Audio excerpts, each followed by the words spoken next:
Yeah. I mean, I might consider in that case pointing out to him the unkindness of how he thinks about love. Because he seems to think that like love is mostly sacrifice. It's mostly giving up what you want. And then he's resentful of his partner for not being willing to also live in this way that is not a nice way to live. Like he's expecting of himself to, out of love or commitment, live on terms that make him very unhappy. And so that's probably what he expects of his partner too. Like usually the way we relate to this applies to ourselves and to other people.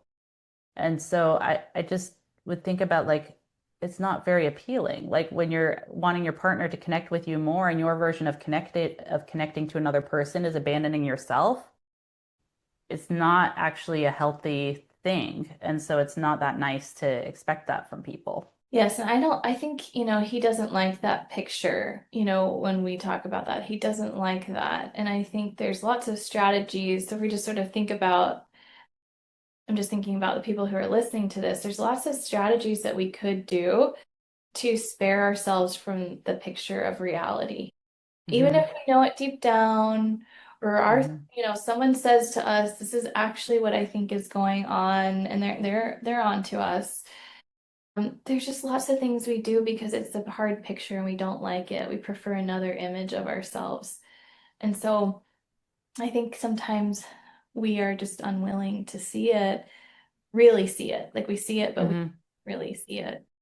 Yeah, I agree. And then you can just stay in like a circular conflict with your partner instead of and pretend that you're confused or that you need more data or you need more answers from them or you're not clear enough about their position.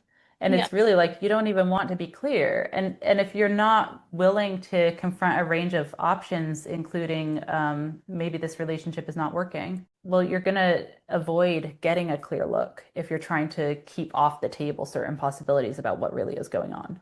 So in a similar vein, we can be in a desperate position with our partner where we're like, I need this to work. Hmm. Client whose husband is really unhappy in the relationship. She's unhappy as well. But, he's telling her all the things she needs to change, and she's going, yes, yes, yes, okay, I'll do that, I'll do that.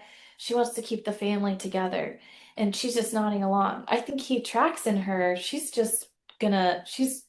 accommodating, she's willing, she's doing this, but she's not really connected to what she's doing and really agree. Like, she doesn't really believe that she needs to do all the things he's telling her, Hmm. but she's in such a desperate position. And I think then that dynamic for her, I don't think it's really a pleasurable relationship. It's just to sort of say, well, I'm going to do whatever I can to keep it together.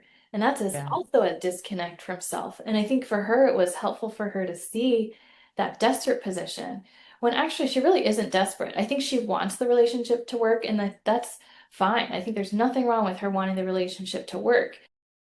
But her being in that position just pretty much says, you can walk all over me, husband, because I'm gonna kind of make it all okay. And then Yeah. neither of them respect each other, and they don't have a close relationship and a connected one. And I think both of them are pretty unhappy.